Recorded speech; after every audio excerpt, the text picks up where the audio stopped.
How to hide typing indicator on Zangi application. Do you guys want to hide the typing indicator on Zangi application? If that's so, then this video might help you out. Without further ado, let's get started.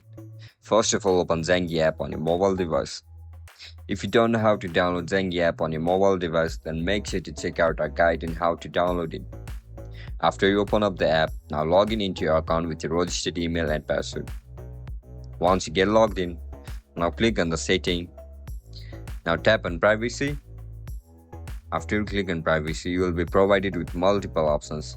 Just look at the second option where you can see the show when I'm typing. Turn it off. As soon as you turn it off, your typing indicator will be hidden from your profile.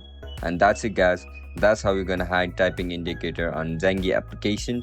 If you guys found this video helpful, don't forget to like, share and subscribe to our channel. And if you guys have any issues regarding Zangi, application, make sure to comment down below so that I can help you out. I'll catch you up in the next one. Bye bye.